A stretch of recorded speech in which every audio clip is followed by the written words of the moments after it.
This tutorial was based on one of our themes, which we use the same framework, just different contents and demo data. So it might be slightly different from the theme you are using, such as logo, images, demo data, and some examples. However, as it is the same framework as you are using, you can follow this tutorial without any confusion. Okay, let's see how you can build a footer. Footer is also quite simple to create a footer template. If you want to move to the editor, you can go here and you can find a footer. So when you click, it goes to the template. Okay, this is the footer template. This page was built by mostly like the common widgets. We have 2 sections and 3 columns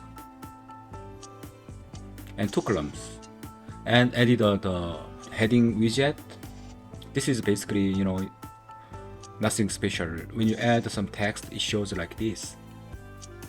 And also heading, everything is fixed templates or fixed text. And the next column is a heading and the icon list. You can just add some icon and the links, and heading and the shortcode. This shortcode is for the newsletter MailChimp. You can use the MailChimp, and let's see the MailChimp here. You need to add the API key first, then it will be activated. If it's not, then you are not able to use other options. So you can find your API key here. It goes to the MailChimp and you can find the API key. So when you see the forms after you added the API key, you can create forms. We created 2 forms for footer and normal pages. When you see the footer form, you can name the form footer and you can just add the email address. And when you see the email address filter, it's not much things. You can hide the label, and you can also add the placeholder if you need. And our form might need inline, that's why we enable the inline form. And also you can add the button text. And we added a button class, but this is not really much important. You don't really have to add.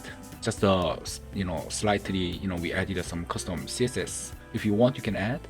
And when you see another form, that's also quite similar. This is for the pages. So same as another one. We just added the email address and the placeholder and hide the label. When you see the forms settings, inline form, and submit button text, and nothing special. You can also customize them. You can also change the message if you want. You can add the shortcode on the pages or footers. So it shows like this. So see, it has been added and then it looks good, right? Basically, footer doesn't really have complicated options. Mostly fixed widgets, and we added the text here. And you can add the post block if you want. You can add more things or different design if you want. Something like this. But basically these are the basic element options you can easily use. If you need more details how to assign footers by different pages and templates and listing types, please have a look at another tutorial. It might be theme setting or listing type tutorials. Okay, I think we have done. Thanks for your time, and if you have any problem or questions, please contact our support team. And please stay with us. We are planning to have more video and tutorials, including new template and new listing types.